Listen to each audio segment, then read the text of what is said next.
एक गांव में मोहन नाम का एक गरीब किसान रहता था। उसके पास थोड़ी सी जमीन थी जिस पर वह कड़ी मेहनत करता था, लेकिन फिर भी उसकी फसल बहुत कम होती थी। एक दिन मोहन को जंगल में एक अनोखा पेड़ मिला। उस पेड़ पर चमकते हुए सोने के आम लटके हुए थे। मोहन ने खुशी खुशी सोचा, अगर मैं एक एक करके इन आमों को बेचूंगा तो मेरा जीवन बदल जाएगा।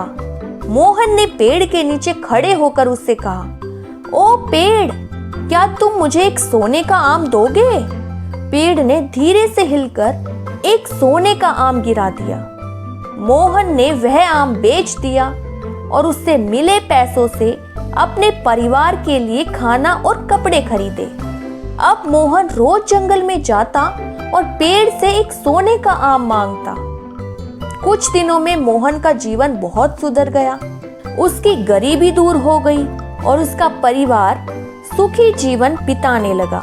लेकिन अब मोहन को और अधिक आम की लालसा होने लगी। एक दिन मोहन ने लालच में आकर पेड़ से कहा, आज मुझे एक नहीं बल्कि 10 सोने के आम चाहिए। पेड़ चुपचाप खड़ा रहा।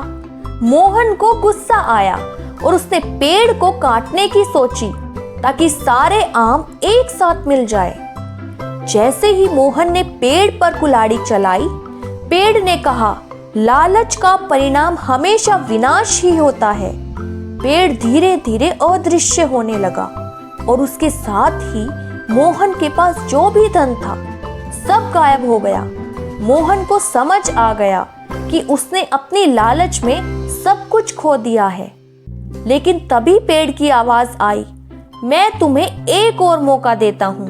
अगर तुमने अपने दिल से सच्चा पछतावा किया और दूसरों की मदद करने का वादा किया तो मैं फिर से तुम्हारे जीवन में आ सकता हूँ। मोहन ने अपने किए पर गहरा पछतावा किया और कहा, मुझे माफ कर दो पेड़, अब मैं कभी लालच नहीं करूँगा और जो भी मुझे मिलेगा उसका एक हिस्सा जरूरतमंदों के साथ बांटूंगा। मोहन की सच्ची पश्चाताप देखकर पेड़ फिर से उसी जगह प्रकट हो गया। इस बार मोहन ने एक ही आम लिया और गांव के जरूरतमंदों की भी मदद करने लगा। धीरे धीरे मोहन का जीवन फिर से खुशहाल हो गया, लेकिन अब वह संतोष और परोपकार के साथ जीने लगा। इस कहानी से हमें यह सीख मिलती है, संतोष में ही सच्चा सुख है और लालच का परिणाम हमेशा बुरा होता है। सच्चे दिल से पछतावा और दूसरों की मदद का संकल्प हमें दूसरा मौका दिला सकता है।